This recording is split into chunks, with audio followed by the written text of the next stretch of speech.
Bulletin میں سب سے پہلے بات کریں گے سڈنی حملے کی۔ پاکستان پر الزام تراشی کرنے والا بھارت خود ملوث نکلا۔ پاکستان کے خلاف بھارت کا بے سروپا پروپیگنڈا جھوٹ کا پلندہ نکلا۔ نوید اکرم کے ساتھی نے تصدیق کی ہے کہ حملاوروں کا تعلق بھارت سے ہے۔ ملزمان بھارتی ہیں اور نوید اکرم کی والدہ اٹلی کی شہری ہیں۔ بھارتی صحافیوں کا پروپیگنڈا زمین بوس ہو گیا ہے۔ سڈنی فائرنگ واقعے پر اسرائیل، بھارت اور افغانستان کا پاکستان مخالف پروپیگنڈا بے نقاب ہو گیا ہے۔ حملاور باپ بیٹے کے پاکستانی ہونے کا ثبوت نہیں ملا۔ بھارتی اور اسرائیلی میڈیا نے واقعے کو پاکستان کے ساتھ جوڑنے کی ناکام کوشش کی۔ یہ الزام انتہائی جھوٹ پر مبنی ہے۔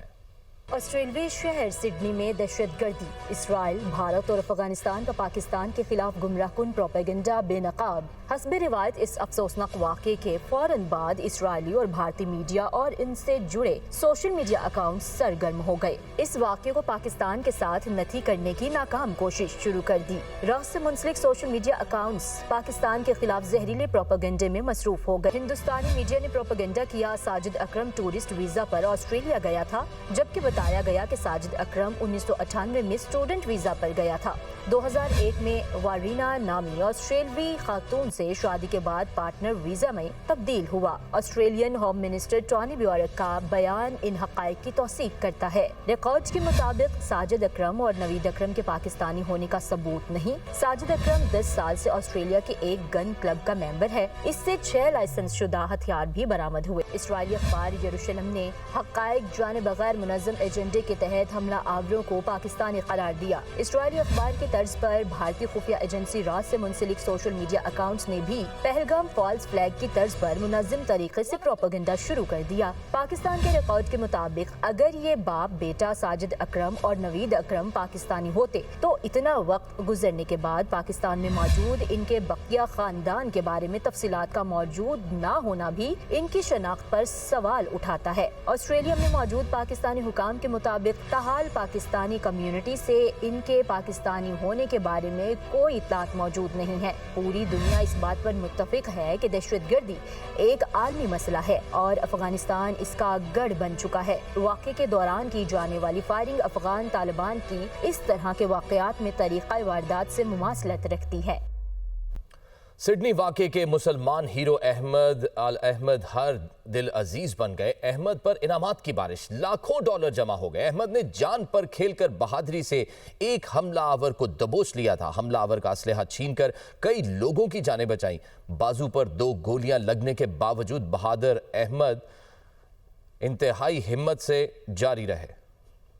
یہودیوں کو بچانے والا مسلمان ہیرو بن گیا۔ سڈنی کے ساحل پر نہتا احمد الاحمد دہشت گرد کے سامنے ڈٹ گیا۔ احمد الاحمد پر انعامات کی بارش بھی کر دی گئی۔ 45 سالہ احمد تنہا اپنی جان ہتھیلی پر رکھ کر حملہ آور پر ٹوٹ پڑے۔ اسی جدوجہد میں بہادر احمد کو 2 گولیاں لگیں۔ احمد نے ہمت نہیں ہاری اور دہشت گرد کا مقابلہ کیا۔ احمد الاحمد پھل فروش ہیں۔ فائرنگ سے زخمی ہونے پر اسپتال میں زیر علاج ہیں، جہاں ان کی سرجری کی جا چکی ہے۔ ڈاکٹرز کے مطابق اب ان کی حالت خطرے سے باہر ہے۔ احمد کے والد محمد فتح نے میڈیا سے گفتگو کرتے ہوئے کہا کہ میرے بیٹے نے یہ نہیں سوچا کہ وہ کس کو بچا رہا ہے، اس نے صرف یہ سوچا کہ انسانیت خطرے میں ہے۔ سڈنی کے ہیرو احمد الاحمد کے لیے انعامات کی بارش ہو رہی ہے۔ لاکھوں ڈالر جمع ہو گئے۔ زخمی ہیرو احمد کے لیے 3,20,000 آسٹریلوی ڈالر سے زائد جمع ہو چکے۔ ارب پتی ولیم ایکمن کی جانب سے 99,999 آسٹریلوی ڈالر کی بڑی رقم انعام کے طور پر دی گئی۔ ابتدائی ہدف 3 لاکھ ڈالر تھا، جو کہ اب بڑھا کر 7,09,000 ڈالر کر دیا گیا ہے۔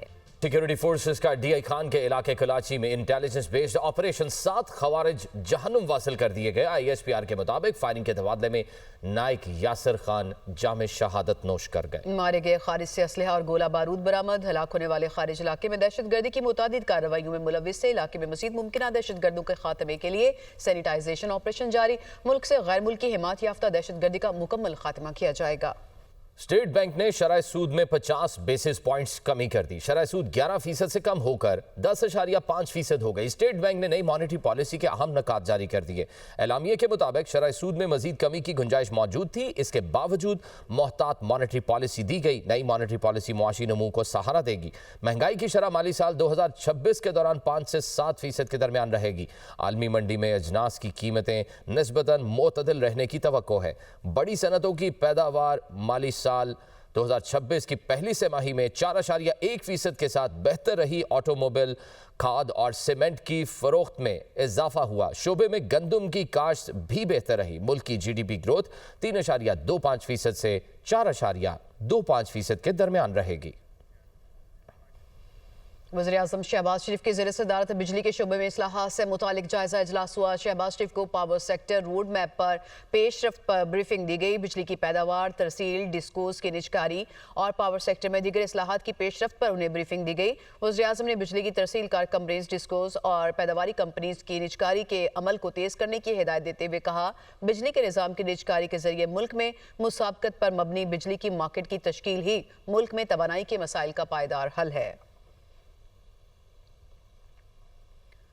वज़ीर आला मरियम नवाज के ज़ेर सदारत पंजाब काबीना का इजलास हुआ। Punjab high security zones act 2025 काबीना से मंजूर कर लिया गया।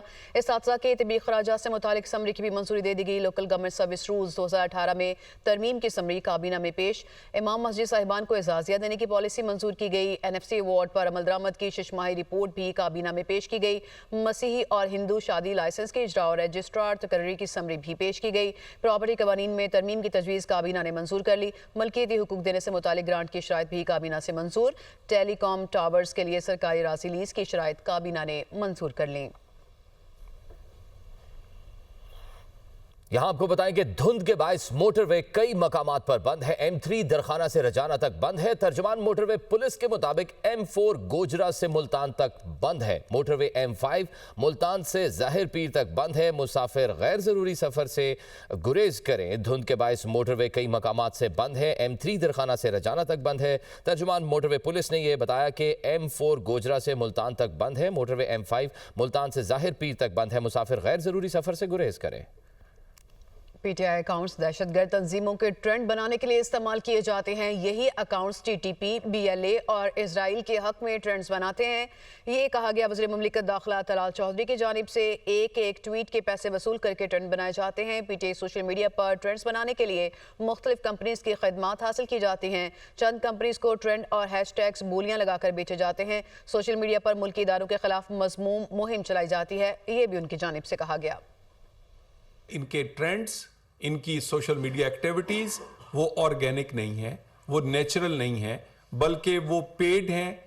कंपनीज के थ्रू पेड किया जाता है, लोगों को हायर करके किया जाता है और ये पूरे का पूरा ठेका दिया जाता है कि ये ट्रेंड बनाने के लिए मुख्तलिफ कंपनीज को जो कि बाहर बैठी हैं, यही कंपनीज ट्रेंड दुनिया में किसी भी पर्पस के लिए बना सकते हैं। और इसी में इस तरह के अकाउंट्स भी हैं जो TTP के लिए भी ट्रेंड बनाते हैं, BLA के लिए भी बनाते हैं और इसी तरह इसराइल के हक में बनाने वाले ट्रेंड्स भी इन्हीं नामों के साथ यही लोग जो PTI के हैशटैग के लिए ट्वीट करते हैं वो उनके लिए भी करते हैं। तो इज़हार राय की आज़ादी के लिए हमें इन फोरम्स को बड़ी एहतियात से और उन तमाम कंडीशंस के साथ इस्तेमाल करना है जो कि आइन में दी गई।